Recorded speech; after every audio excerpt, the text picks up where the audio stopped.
My name is Nolan Smith, and I've come here today to talk about terrorism. It brings us together. Terrorism. According to Webster Dictionary, the definition of terrorism is the systematic use of terror, especially as a means of coercion, as an act to cause harm and create a state of fear. Terror has changed the world as we know it, and we have experienced terrorism both foreign and domestically.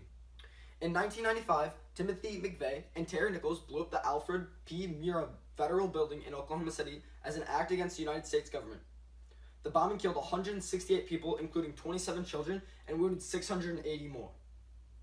In 2001, Al-Qaeda organized a massive terrorist strike, which included the hijacking of 4 airplanes, all of which resulted in a crash, to destroy the World Trade Center towers in New York City and another damaged the Pentagon. This attack killed nearly 3,000 people and wounded 6,000 more.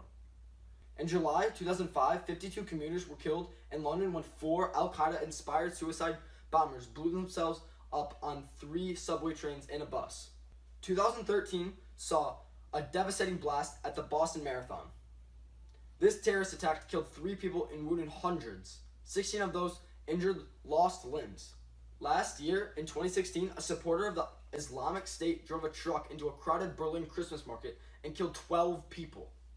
And last, just yesterday, what is believed to be an ISIS-linked terrorist blew up a bomb at a concert with Ariana Grande. It killed 19 people and wounded 52 more.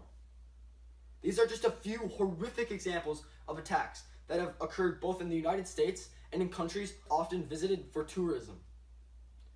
Terrorism is cowardice. In a way, it is a violent temper tantrum thrown by persons who cannot properly express themselves or get recognition by governments. Terrorists are having success. My parents think twice about different places to travel around the world because there might be a threat. We think differently about going to a baseball or football game, and now concerts.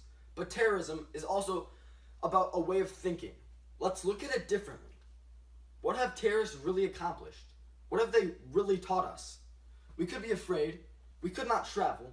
We could stay locked up in our homes and order through Amazon, Peapod, and Papa John's. That's my favorite. We could let the terrorists win and let the terror affect our lives.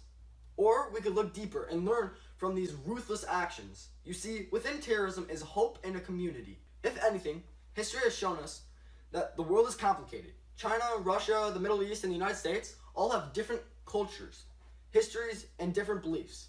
However, the one thing is, we should all be able to agree on that terrorism isn't okay. We should all be able to get together on this one topic and agree to destroy terrorist groups. The trouble is that we let other politics and economics get in the way of good decision making. Terrorism is a global issue, as is seen by the previous examples. This isn't just a United States problem. But let us look further into hope and community. Terrorism gives us the opportunity to come together as a community, and it gives us a common cause. We all become watchdogs for each other. We have an opportunity to build a stronger front against terrorism because of terrorism. We must pay more attention, and when we see something, we need to say something.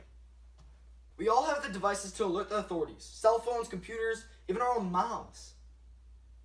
But we must use our eyes and our voice in order to create a safety net for our communities.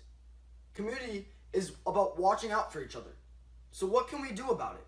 The first thing we need to do is get the larger nations, the US, China, Russia, France, England, to agree that terror is our #1 threat, and we need to put an end to it. If these countries agreed to eliminate terror, we could focus on eliminating it from the world.